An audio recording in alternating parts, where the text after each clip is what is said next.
Tidak ada dari kita yang tidak mengenal Taj Mahal. Tidak ada yang tidak tahu tentang Sungai Suci Gangga atau kisah epik Mahabharata dan Ramayana. Tapi seberapa banyak dari kita yang tahu bagaimana Taj Mahal dibangun? Mengapa dinasti-dinasti besar India seperti Maurya, Gupta atau Mughal mampu membentuk salah satu peradaban paling berpengaruh dalam sejarah manusia? Kita mungkin pernah mendengar nama-nama seperti Ashoka, Chandragupta Maurya atau Akbar Agung. Tapi apakah kita benar-benar tahu mereka? Siapa sebenarnya Ashoka, sang raja yang berubah dari penakluk ke penyebar kedamaian? Bagaimana Chandragupta Maurya mampu menyatukan India dalam satu kekaisaran? Dan apakah Akbar Agung benar-benar sosok penguasa yang toleran seperti yang sering digambarkan? Kenapa pula peradaban India sangat terobsesi dengan konsep dharma dan karma? Apa sebenarnya filosofi di balik sistem kasta yang telah bertahan selama ribuan tahun? Dan bagaimana mungkin ilmu pengetahuan dan filsafat India kuno telah mencapai tingkat kecanggihan luar biasa dari perhitungan astronomi hingga konsep nol dalam matematika, jauh sebelum dunia lain menyadarinya? Dan berbicara soal kitab, kita mengenal Veda sebagai kitab tertua yang masih digunakan hingga saat ini. Tapi apakah benar isi Rig Veda dan Upanishad adalah warisan kebijaksanaan kuno yang katanya bisa menjawab pertanyaan terbesar dalam hidup manusia? Dan bagaimana mungkin teks-teks ini bertahan selama ribuan tahun tanpa kehilangan maknanya? India pernah menjadi pusat perdagangan dunia, rumah bagi kota-kota maju seperti Mohenjo-daro dan Harappa yang memiliki sistem sanitasi yang bahkan lebih maju daripada beberapa kota di abad pertengahan Eropa. Tapi bagaimana mungkin peradaban sebesar itu bisa lenyap begitu saja? Apa yang sebenarnya terjadi pada peradaban lembah Indus? Dan bagaimana sebuah peradaban yang mampu melahirkan kerajaan-kerajaan terbesar dunia, menyebarkan agama-agama besar seperti Hindu, Buddha, dan Jainisme, serta memberikan sumbangan besar bagi ilmu pengetahuan dan seni, bisa mengalami masa-masa penjajahan selama berabad-abad? Mari menelusuri jejak peradaban India dan tenggelam bersama dalam misteri sejarahnya.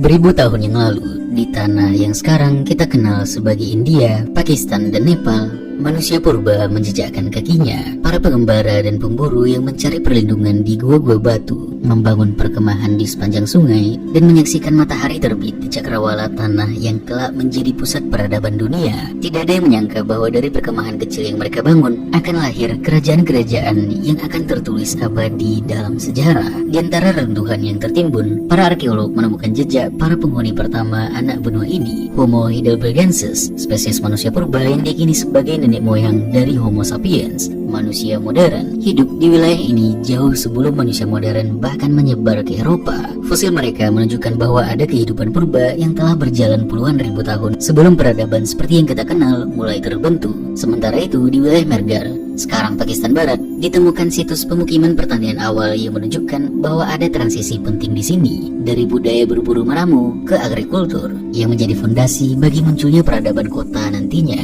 Kemudian datanglah Homo sapiens, manusia modern yang bermigrasi dari Afrika sekitar 60.000 hingga 80.000 tahun yang lalu. Mereka menelusuri jalur pesisir selatan dan memasuki anak benua India melalui barat laut, menetap di sekitar sungai-sungai besar seperti Sungai Indus dan Gagar Hakra. Waktu berlalu, perkampungan kecil berubah menjadi desa, desa menjadi kota, dan kota menjadi pusat kebudayaan yang penuh dengan misteri dan kemegahan. Namun, peradaban besar India tidak sepopuler Mesopotamia atau Mesir kuno. Meski telah lama berdiri, baru pada tahun 1920-an, para arkeolog mulai menggali sisa-sisa kota kuno yang terkubur di lembah Indus. Di sana, mereka menemukan Mohenjo-daro dan Harappa, dua kota besar yang memiliki sistem perencanaan kota yang sangat maju untuk zamannya. Jalan-jalan mereka tersusun rapi, rumah-rumah mereka terbuat dari batu bata tanah liat yang kokoh, dan yang paling mengejutkan, mereka memiliki sistem drainase canggih yang bahkan lebih baik dari beberapa kota di zaman modern. Di jantung Mohenjo-daro terdapat Great Bath, sebuah kolam ritual yang diduga digunakan dalam upacara penyucian. Sementara itu, di Kalibangan, 7 altar api berdiri sebagai saksi dari ritual pemujaan yang telah berlangsung selama ribuan tahun yang lalu. Temuan ini mengisyaratkan bahwa spiritualitas memainkan peran penting dalam kehidupan mereka, meskipun bentuk kepercayaannya masih sulit dipastikan. Namun, tidak seperti Mesir yang meninggalkan hieroglif atau Mesopotamia dengan tulisan paku mereka, peradaban lembah Indus hanya meninggalkan segel-segel batu kecil dengan simbol-simbol yang belum berhasil kita baca hingga hari ini. Tak ada catatan sejarah tertulis yang mampu menjelaskan sistem pemerintahan mereka. Apakah mereka memiliki raja, dewan kota, atau pemerintahan religius? Semuanya masih menjadi pertanyaan. Yang lebih menakjubkan, di tengah peradaban yang begitu maju, tidak ditemukan istana atau kuil besar seperti yang dimiliki bangsa lain. Tidak ada patung raja yang menunjukkan bahwa seseorang berkuasa dengan mutlak. Tapi tetap saja, kota-kota ini tetap memiliki benteng dan struktur pertahanan, menandakan bahwa adanya kekuasaan atau otoritas, meskipun tidak dalam bentuk yang biasa kita kenali. Namun, seperti semua peradaban besar, kejayaan ini tidak bertahan selamanya. Sekitar 1500 sebelum Masehi, peradaban lembah Indus mulai menunjukkan tanda-tanda kehancuran. Ada yang mengatakan bahwa perubahan iklim membuat sungai-sungai mereka mengering. Ada yang percaya bahwa banjir besar meluluh lantakkan kota-kota mereka. Ada pula yang berpendapat bahwa bangsa Arya datang dari utara, mungkin dari stepa Eurasia, wilayah yang sekarang kita kenal membentang dari Ukraina dan Rusia hingga Kazakhstan, membawa peperangan dan kehancuran. Meskipun bukti arkeologis dari ini pun masih bisa diperdebatkan. Bangsa Arya dengan bahasa Sanskerta dan dewa-dewa mereka, sistem kasta serta bahasa Sanskerta membawa perubahan besar bagi anak benua India. Mereka tidak sekedar menaklukkan, tetapi juga menyerap dan mengubah budaya yang telah ada, Hinduisme yang masih bertahan hingga hari ini. Namun antara runtuhnya peradaban lembah Indus dan dominasi budaya Veda, terdapat masa transisi yang masih belum banyak diketahui. Masa ini disebut sebagai periode pasca Harappa, yang ditandai dengan budaya seperti Cemetery Age dan ochre colored pottery, budaya yang menunjukkan pergeseran pusat kehidupan dari barat ke lembah Gangga bagian barat. Dan terlebih lagi, satu pertanyaan tetap menggantung di udara. Apakah kita hanya menyusun potongan-potongan sejarah berdasarkan dugaan tanpa pernah benar-benar memahami kenyataan di baliknya? Semuanya masih menjadi misteri. Dan pertanyaannya kini muncul, bagaimana kelanjutan sejarah India setelah di masa Veda? Kejatuhan peradaban lembah Indus tidak berarti membuatnya tenggelam dalam kehampaan. Meskipun bangsa Arya tidak membangun kota-kota seperti Mohenjo-daro dan Harappa, mereka meninggalkan sesuatu yang lebih abadi, kitab suci Veda itu sendiri, di mana awalnya mereka hidup dalam kelompok-kelompok kecil yang dipimpin oleh raja-raja suku atau rajan dan pemimpin spiritualitas yang mengajarkan tentang menyembah berbagai dewa, seperti Indra sang dewa hujan, Agni sang api suci, Varuna sang penguasa kosmos, dan Surya sang dewa matahari. Ritual-ritual dilakukan untuk menghormati para dewa, terutama yajna, yaitu persembahan baik berupa susu, makanan, atau bahkan hewan. Awalnya kepercayaan mereka bersifat politeistik, yang berarti menyembah banyak dewa secara sejajar. Namun kemudian ini berkembang menjadi henoteisme, di mana mereka masih mengakui banyak dewa, tapi menempatkan satu dewa sebagai pusat pemujaan utama, sementara yang lain dianggap sebagai aspek dari kekuatan utama itu sendiri. Dan seiring waktu, pemikiran ini berkembang lagi menjadi bentuk awal monisme, di mana semua eksistensi, bahkan para dewa sendiri adalah manifestasi dari satu realitas mutlak, Brahman. Inti ajaran dari Upanishad yang berkembang di akhir zaman Weda ini, sederhananya adalah Shabda Brahman, yaitu suara realitas tertinggi, atau kata suci yang menjelaskan mengenai hakikat dari semua keberadaan, sesuatu yang tidak berubah, kekal, dan absolut, di mana suaranya diakses melalui bunyi seperti mantra Om. Om adalah seluruh ini. Penjelasannya adalah segala sesuatu yang pernah ada, sedang ada, dan akan ada, semuanya adalah Om, yang merupakan sebuah ajakan untuk melepaskan diri dari ilusi dunia material dan menyatu dengan kebahagiaan abadi di luar penderitaan duniawi, atau yang mereka sebut sebagai Ananda. Di dalam Upanishad juga dijelaskan bahwa tujuan tertinggi manusia bukanlah kekayaan atau kesenangan duniawi, tetapi moksha, yaitu merupakan pembebasan dari kelahiran dan kematian. Jika seseorang menyadari bahwa Atman, jiwa individu, adalah satu dengan Brahman, yang merupakan realitas tertinggi yang melampaui segala hal. Dalam Upanishad tertulis, dia yang memahami Brahman akan menjadi Brahman. Mereka yang mencapai tingkat kesadaran ini dianggap menempati posisi tertinggi dalam tatanan sosial, yang kemudian nantinya dikenal sebagai sistem Varna, atau yang sekarang kita kenal sebagai sistem kasta. Sistem ini membagi masyarakat ke dalam 4 kelompok. Brahmana atau pemimpin spiritual dan intelektual diikuti oleh para ksatria yang menjaga dan bertempur, para waisya yang berdagang dan bertani, dan para sudra yang bekerja untuk melayani semua lapisan masyarakat lainnya. Inilah awal dari sistem Varna, di mana ini nantinya tidak hanya mengatur kehidupan spiritual mereka, tetapi juga kehidupan sosial ekonomi bahkan politik mereka, dengan tujuan untuk mencapai kesejahteraan sosial. Namun yang paling membedakan mereka dari penduduk sebelumnya sebenarnya adalah besi, di mana di sekitar 1200 sebelum Masehi, peralatan besi mulai digunakan dan menggantikan alat-alat batu dan perunggu,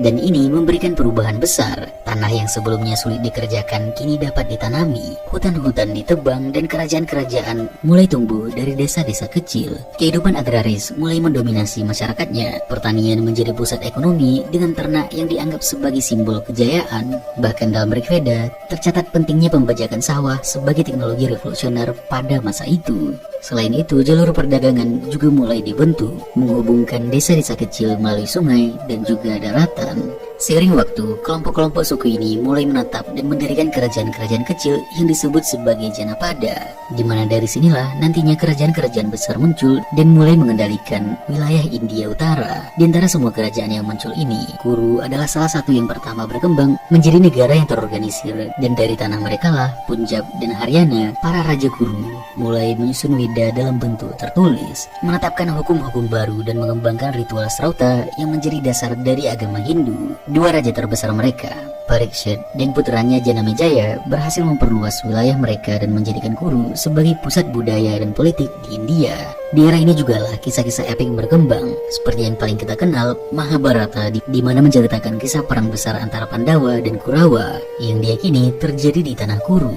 Sementara Ramayana menceritakan perjalanan Rama ke selatan untuk menyelamatkan istrinya dari Rahwana, yang walaupun sebenarnya kedua cerita ini ditulis nanti, tapi ini mulai diceritakan secara oral di era ini. Antara periode ini, di sekitar tahun 1000 sampai 600 sebelum Masehi, India mengalami masa penting yang disebut sejarawan sebagai periode peralihan urban kedua, di mana di masa ini pemukiman mulai berubah menjadi kota, ekonomi berbasis uang mulai berkembang, dan perdagangan antar wilayah meningkat, yang menjadi fondasi awal bagi yang akan datang setelahnya. Seiring waktu, kelompok-kelompok suku ini mulai menetap dan mendirikan kerajaan-kerajaan kecil yang disebut sebagai Janapada, di mana dari sinilah nantinya kerajaan-kerajaan besar muncul dan mulai mengendalikan wilayah India Utara. Seiring waktu, kerajaan-kerajaan ini semakin besar dan kompleks, kehidupan pun semakin terpusat. Di sebelah timur, Videha muncul sebagai pusat kebudayaan yang dipimpin Raja Janaka yang merupakan pelindung ilmu pengetahuan. Di istananya lah para filsuf seperti Yajnavalkya, Aruni, dan Gargi membahas konsep-konsep dharma, karma, dan moksha, inti dari filsafat Hindu. Dharma dalam pengertiannya bukan sekadar kewajiban moral atau hukum sosial, tapi merupakan harmoni kosmik, jalan yang tepat yang harus dijalani oleh setiap makhluk sesuai posisinya di alam semesta. Seorang raja, petani, atau bahkan seekor semut, semuanya memiliki dharmanya masing-masing. Menyimpang dari dharma berarti menyimpang dari keteraturan alam itu sendiri. Karma yang berarti aksi atau perbuatan dipercaya memiliki konsekuensi langsung maupun tidak langsung terhadap nasib seseorang, bukan hanya di kehidupan ini tetapi juga dalam kelahiran kembali.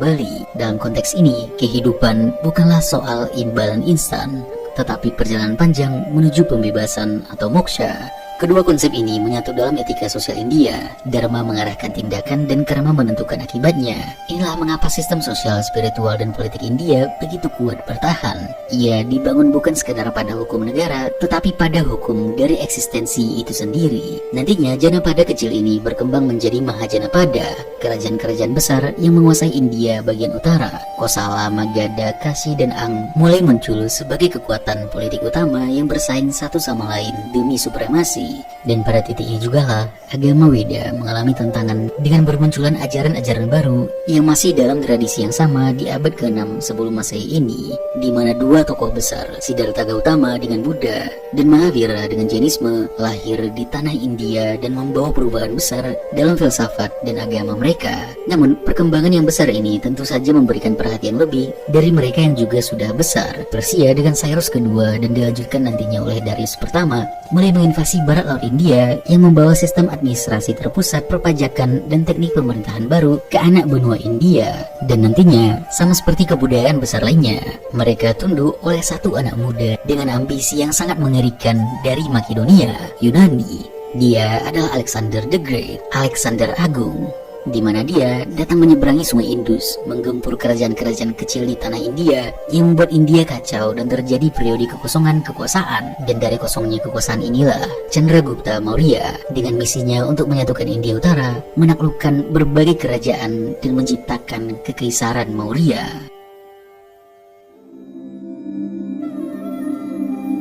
Maurya memulai semuanya dari kemenangan-kemenangannya, terutama melawan Seleucus pertama Nikator, penguasa Yunani yang menjadi salah satu penerus Alexander di Asia. Setelah kematiannya, di mana kemenangan Maurya dicapai dengan diplomasi, sekaligus menyerahkan wilayah timur yang sekarang adalah Afghanistan dan bagian timur dari Iran, dan Maurya sebagai imbalan memberikan 500 ekor gajah perang.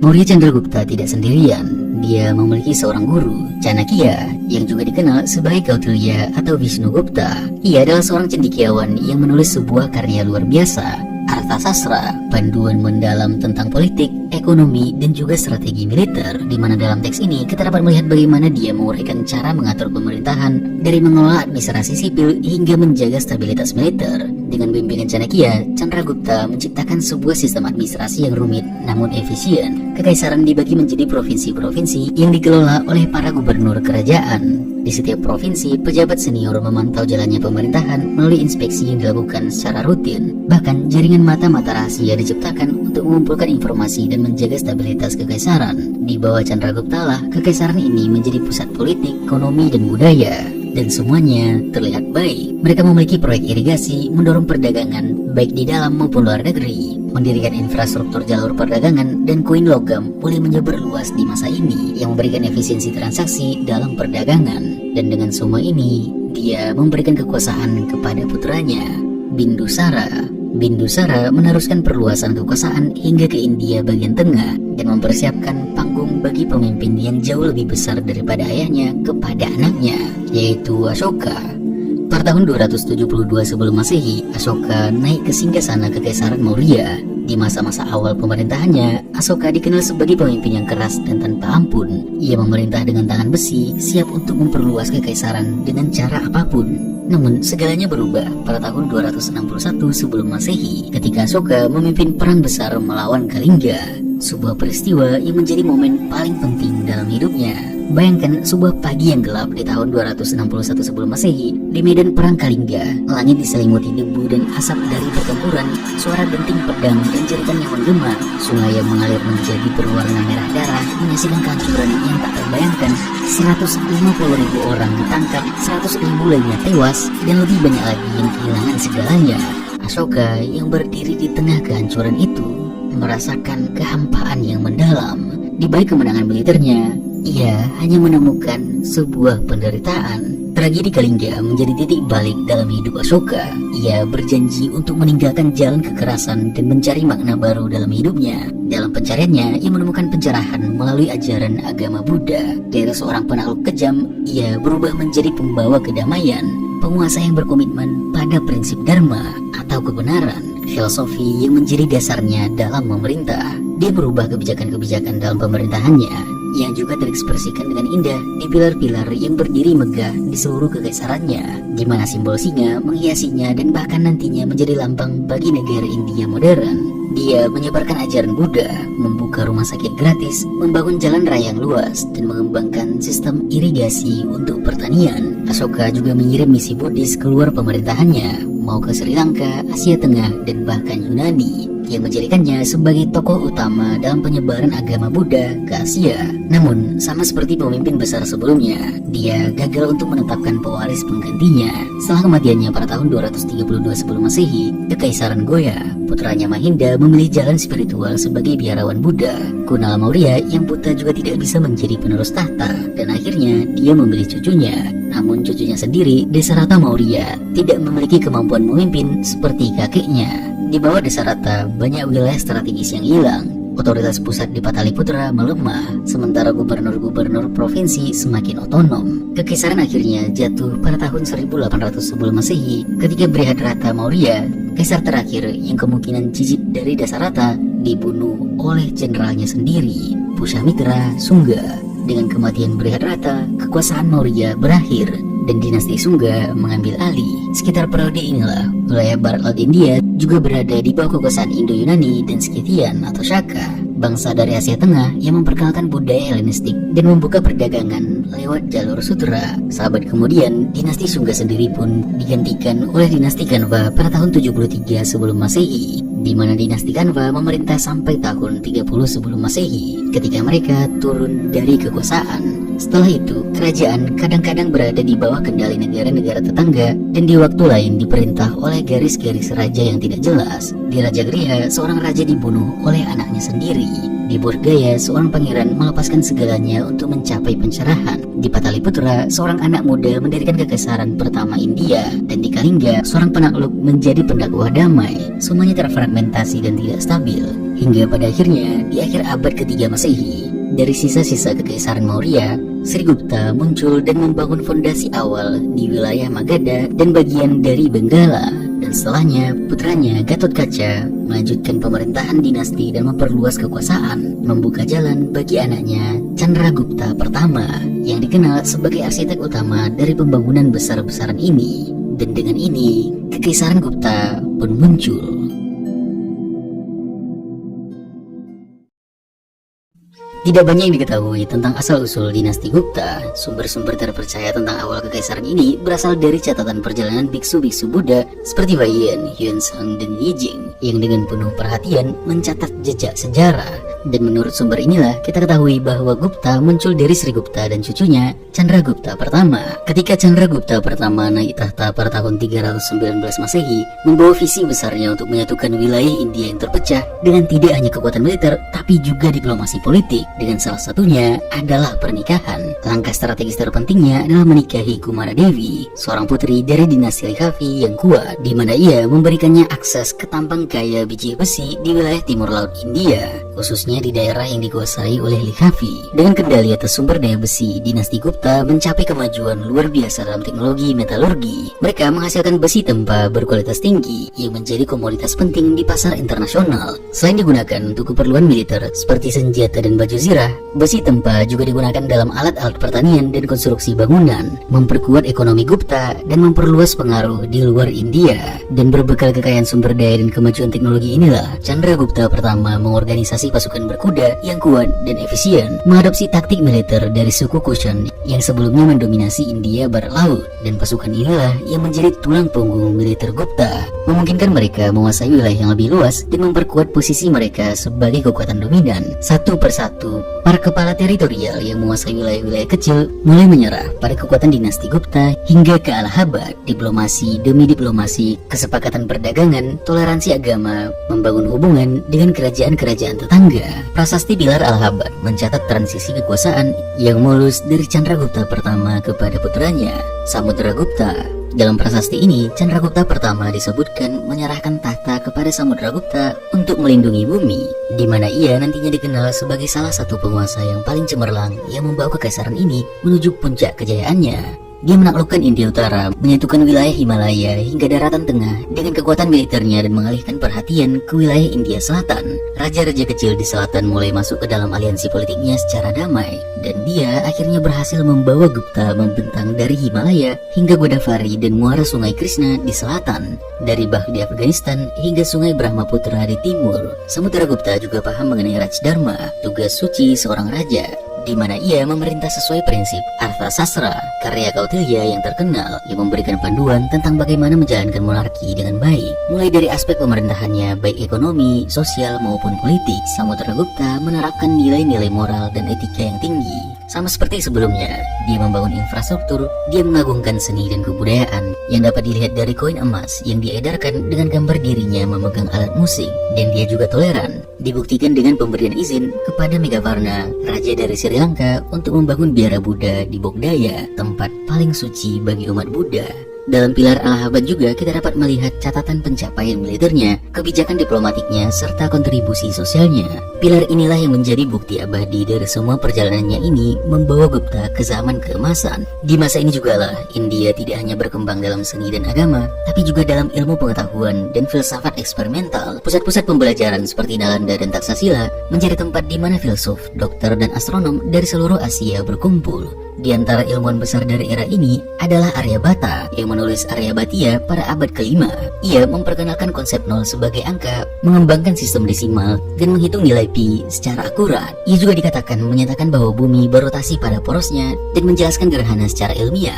Berabad-abad sebelum Kopernikus atau Galileo, Dalam bidang pengobatan, Taksus Uruta Samhita dan Caraka Samhita menjadi pondasi Ayurveda, sistem pengobatan yang menggabungkan praktik empiris dengan teori keseimbangan unsur tubuh. Operasi katarak, bedah plastik, dan pengobatan herbal telah dilakukan di masa ini.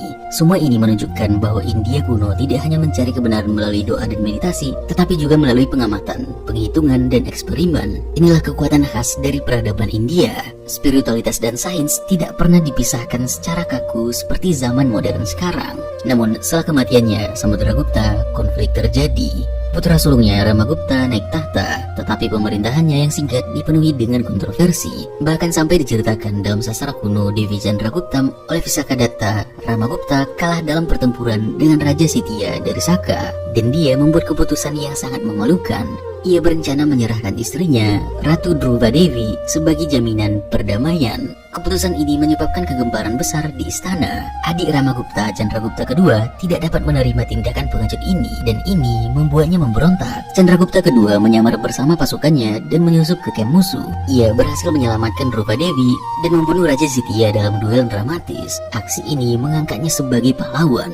Dan setelah kembali ke istana, ketegangan memuncak hingga akhirnya Ramagupta dibunuh oleh adiknya sendiri. Chandragupta kedua atau nantinya dikenal dengan gelar Vikramaditya naik tahta, menikahi Druvadevi dan memulai fase baru dalam dinasti Gupta. Walaupun beberapa sejarawan mengatakan bahwa kisah ini karena terlalu epik kemungkinan adalah semi legendaris, tapi meskipun begitu tetap menjadi narasi penting dalam budaya politik dan seni drama India kuno sendiri. Iya, Chandragupta kedua mengulang kembali kejayaan besar yang dilakukan oleh ayahnya Samudragupta, baik dalam militer seperti penaklukan Satrap Saurashtra atau yang sekarang dikenal dengan Gujarat modern, sampai wilayah pesisir Laut Arab. Pelabuhan Tamralipta dan Sopara diubah menjadi pusat perdagangan dan menghubungkan India dengan dunia. Mengadopsi strategi ayahnya melakukan diplomasi di mana-mana. Putrinya Prabhavati Gupta dinikahkan dengan Rudasena kedua dari dinasti Vakataka, salah satu dinasti berpengaruh di wilayah Deccan. Setelah kematian Rudasena kedua, Prabhavati bertindak sebagai pemangku tahta bagi kedua putranya, dan ini membawa pengaruh dinasti Gupta ke dalam pemerintahan Vakataka. Di bawah Chandragupta kedua, seni arsitektur dan sastra berkembang pesat, menjadikan masa ini juga dikenal sebagai zaman keemasan India. Kuil-kuil megah dibangun seperti kuil gua di Ajanta dan Ellora, dan karya-karya seperti Sakuntala oleh Kalidasa ditulis. Setelah meninggalnya Chandragupta kedua, putranya Kumaragupta pertama naik tahta pada tahun 414 Masehi. Dengan gelar Mahendraditya, ia melanjutkan kebijakan ayahnya untuk mempertahankan stabilitas dan kesejahteraan kekaisaran. Kumaragupta dikenal sebagai penguasa yang berhasil menjaga persatuan kekaisaran meskipun menghadapi ancaman dari suku-suku lokal seperti Pushyamitras dan Kedari. Namun, tantangan besar muncul menjelang akhir masa pemerintahannya ketika invasi dari barat laut mulai mengancam fondasi kekaisaran. Halcon Huns, bangsa penakluk dari Asia Tengah, mulai mengganggu stabilitas India. Meskipun Gupta berhasil menahan mereka untuk sementara, kekuatan mereka perlahan melemah, dan ketika Gupta mulai retak, kerajaan-kerajaan lain di India mulai naik ke panggung sejarah. Visnugupta, penguasa terakhir Gupta, memerintah dari tahun 540 hingga 550 Masehi, ketika wilayah kekaisaran telah menyusut menjadi hanya beberapa daerah kecil di Bengal dan Bihar. Prasasti terakhir yang ditemukan, Prasasti Damodarpur, mencatat hibah tanah yang diberikan oleh Visnugupta pada tahun 542 sampai 543 Masehi, menandai akhir resmi dari kekaisaran ini. Setelah kekuasaan kekaisaran Gupta runtuh pada abad ke-6 Masehi, India memasuki masa tanpa pusat pemerintahan tunggal. Wilayah-wilayah di anak benua ini menjadi terpecah-pecah. Setiap daerah dikuasai oleh kerajaan kecil dengan sistem agama dan kebijakan masing-masing. Di masa ini, pengaruh ajaran Veda yang sebelumnya dominan lewat ritual dan pengorbanan yang disebut Srauta perlahan melemah. Tradisi ini dianggap terlalu kaku dan tidak lagi relevan bagi masyarakat umum. Sebagai gantinya, muncul 3 bentuk kepercayaan yang lebih fleksibel dan dianggap akrab bagi rakyat: pemujaan terhadap Dewa Siwa atau Saivisma, Dewa Wisnu atau Vaishnavisme, dan juga Dewi, Saktisme. Praktik-praktik ini tidak hanya menyebar di desa-desa, tapi juga digunakan oleh raja-raja lokal untuk memperkuat legitimasi kekuasaan mereka. Sementara itu, agama Buddha yang dulu sempat menjadi kekuatan spiritual di India mulai kehilangan dukungannya. Para pedagang dan penguasa istana yang dulu membiayai biara-biara Buddha kini lebih tertarik pada agama-agama lain yang lebih terlibat dengan kehidupan rakyat sehari-hari. sendiri, ajaran Buddha yang cenderung bersifat kontemplatif dianggap sulit menjangkau kebutuhan emosional masyarakat bawah. Pada abad ke-8 hingga 10 Masehi, wilayah India Utara didominasi oleh persaingan 3 kerajaan besar, Gurjara Pratihara, Rashtrakuta, dan Pala. Ketiganya memperebutkan kota Kanauj, yang saat itu dipandang sebagai kota penting secara politik dan simbolik, yang bahkan dianggap sebagai pusat dari India itu sendiri. Dinasti Pala yang menguasai wilayah timur India atau Bengal, mereka mendukung ajaran Buddha Mahayana dan mendirikan pusat-pusat pembelajaran seperti Nalanda dan Vikramashila. Dinasti Rashtrakuta menguasai India Tengah dan Selatan atau wilayah Dekan. Mereka dikenal lewat karya seni dan arsitektur,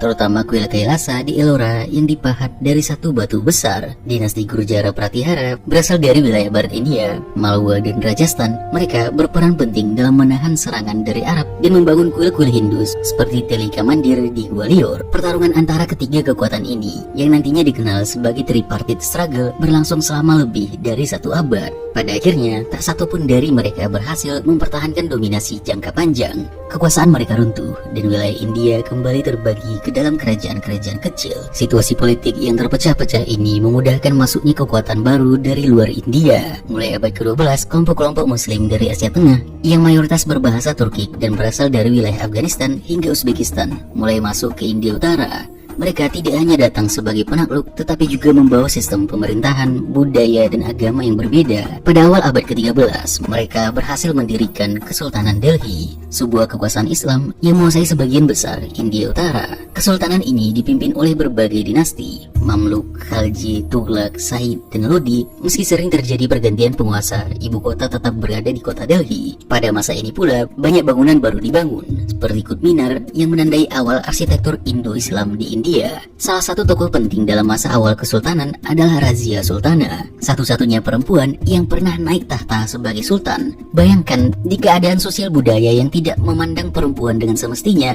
justru berhasil di atas struktur patriarki ini dan bahkan memimpin secara langsung selama beberapa tahun. Nantinya pada masa pemerintahan Alauddin Khalji, India mengalami 2 hal sekaligus, perluasan wilayah ke India Tengah dan keberhasilan menahan serangan dari pasukan Mongol. Kekuatan militer yang saat itu ditakuti di seluruh Asia. Sementara itu, kehidupan budaya di Delhi berkembang melalui pengaruh Sufisme, tradisi mistik dalam Islam yang menekankan cinta dan hubungan spiritual dengan Tuhan. Seorang tokoh penting pada masa ini adalah Amir Khusrau, seorang penyair dan musisi yang menulis dalam bahasa Persia dan Hindawi. Ia dikenal karena karyanya yang memadukan unsur budaya India dan Persia. Dari pengaruh ini, cikal bakal bahasa Urdu mulai terbentuk. Di saat Delhi berulang kali mengalami pergantian kekuasaan, sebuah kerajaan baru muncul di selatan, Vijayanagara, didirikan pada 1336 oleh 2 bersaudara, Harihara dan Bukka, dari dinasti Sangama. Mereka membangun ibu kota mereka di Hampi, di tepi sungai Tungabhadra, di wilayah Karnataka sekarang. Vijayanagara menjadi pusat kekuatan Hindu terbesar di India Selatan dan menguasai wilayah luas, termasuk sebagian Goa, Tamil Nadu, dan Sri Lanka. Kota Hampi menjadi simbol kemakmuran, dengan kuil batu, pasar terbuka, kolam suci, dan istana. Kerajaan ini juga menyerap unsur budaya Islam, terutama dalam gaya arsitektur istana dan tata pemerintahan, meskipun tetap mempertahankan identitas Hindu.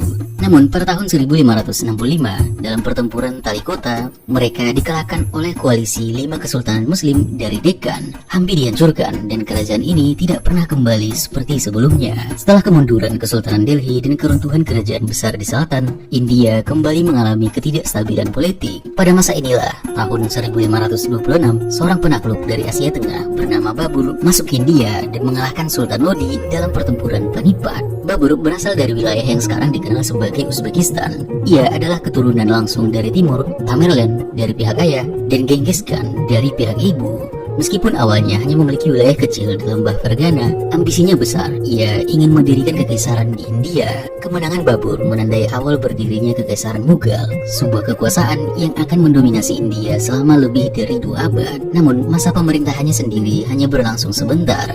Setelah wafat pada tahun 1530, kekuasaan diwariskan kepada putranya, Humayun. Humayun menghadapi tantangan besar. Salah satu lawan utamanya adalah Sher Shah Suri, penguasa dari wilayah Bihar dan Bengal. Sher Shah berhasil menggulingkan Humayun dan mendirikan kekaisaran sendiri yang disebut sebagai dinasti Nur, dan mendirikan kekuasaan sendiri yang disebut sebagai dinasti Sur. Meski berkuasa hanya dalam waktu singkat, selama kurang lebih 5 tahun, Sher Shah melakukan reformasi penting. Ia memperkenalkan sistem administrasi tanah yang rapi dan membangun jaringan jalan besar, termasuk Grand Trunk Road yang menghubungkan India Utara dengan wilayah-wilayah barat dan timur. Setelah Sher Shah wafat, dinasti Sur melemah. Humayun yang sempat mengungsi ke Persia berhasil merebut kembali Delhi pada tahun 1555. Namun hanya 1 tahun kemudian, ia wafat akibat kecelakaan. Kekuasaan kemudian jatuh ke tangan anaknya sendiri yang masih muda, Akbar, atau nantinya yang kita kenal dengan Akbar Agung. Akbar dianggap sebagai penguasa paling berpengaruh dalam sejarah India. Ia naik tahta pada usia 13 tahun, dan selama hampir 50 tahun pemerintahannya, ia berhasil memperluas wilayah kekaisaran dan memperkuat struktur pemerintahan. Di bawah Akbar, Mughal tidak hanya menjadi kekaisaran militer, tapi juga menjadi sistem politik yang stabil dan terorganisir.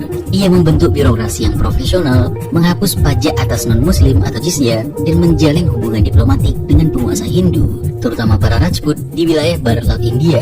Akbar juga terkenal karena pandangan keagamaannya yang terbuka. Dia sadar bahwa rakyatnya adalah majemuk dan tidak mungkin dipaksakan ke dalam beberapa agama saja, yang membuat dia sangat toleran. Ia mengundang perwakilan dari berbagai agama untuk berdiskusi di istananya dan bahkan merancang sistem kepercayaan baru bernama Dini Ilahi. Sistem ini bukanlah agama formal, tetapi semacam filsafat moral yang mencoba menyatukan unsur-unsur dari Hindu, Islam, Zoroastrianisme, dan kepercayaan lain. Setelah Akbar wafat, kekuasaan dilanjutkan oleh putranya, Jahangir, yang berkuasa dari 1605 sampai 1627. Ia lebih fokus pada seni dan budaya daripada ekspansi wilayah. Di bawah pemerintahannya, lukisan miniatur Mughal mencapai puncaknya.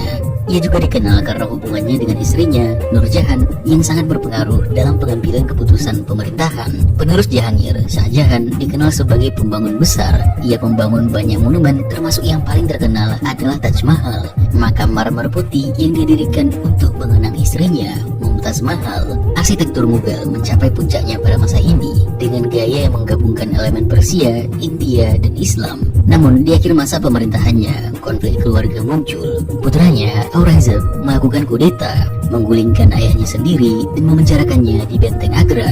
Aurangzeb kembali melakukan ekspansi, memperluas wilayah Mughal hingga ke hampir seluruh India.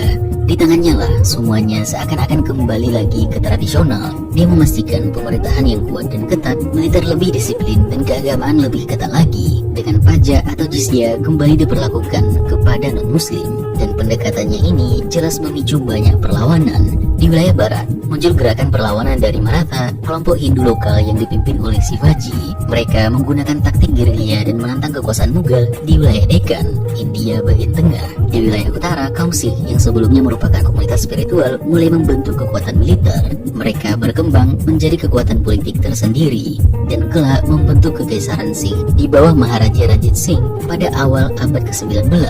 Setelah Aurangzeb wafat, kekaisaran Mughal mengalami kemunduran yang cepat.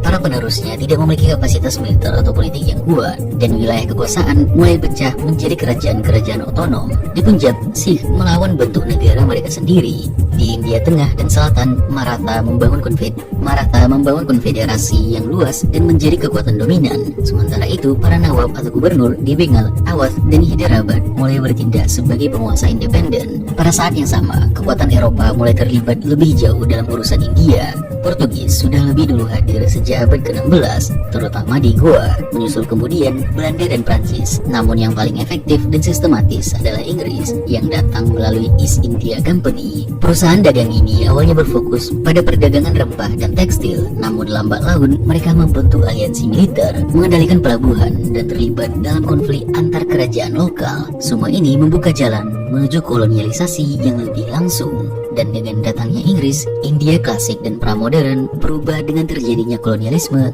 karena kekosongan kekuasaan yang ada.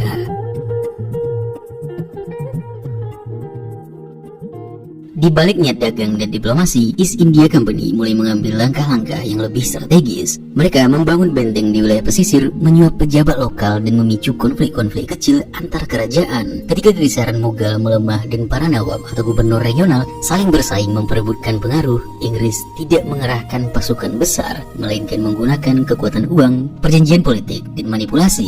Pertempuran Plassey pada tahun 1757 menjadi titik balik utama. Dalam pertempuran ini, East India Company mengalahkan Nawab Bengal dengan bantuan pengkhianatan dari dalam pasukannya. Sejak saat itu, wilayah yang sebelumnya hanya menjadi pusat perdagangan mulai berubah menjadi wilayah kekuasaan. East India Company tidak lagi berperan sebagai pedagang asing, melainkan sebagai penguasa de facto di India bagian timur. Sebelum kolonialisme Inggris sepenuhnya menguasai anak benua, India adalah lanskap politik yang terfragmentasi namun dinamis. Di satu sisi, Kekaisaran Mughal terus melemah, di sisi lain kekuatan baru seperti Konfederasi Maratha mulai muncul di wilayah tengah dan barat. Kekaisaran Sikh di Punjab juga berkembang sebagai kekuatan militer dan politik yang solid.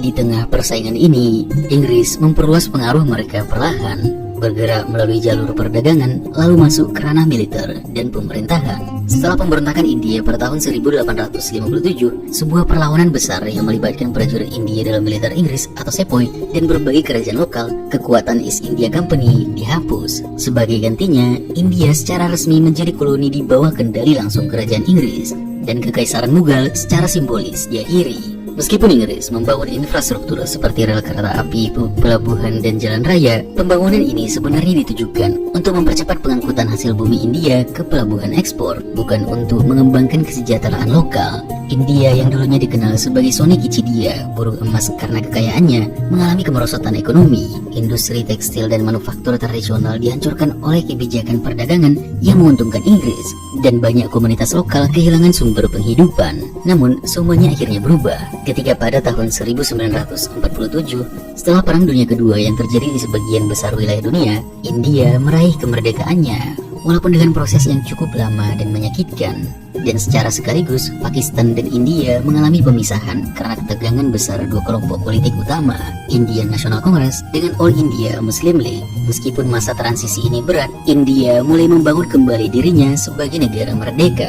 Dengan seiring waktu, berkembang menjadi salah satu kekuatan demokratis terbesar di dunia, dengan identitas baru sebagai negara modern yang terus bergerak maju, dari dulu, sekarang, sampai nanti di masa depan.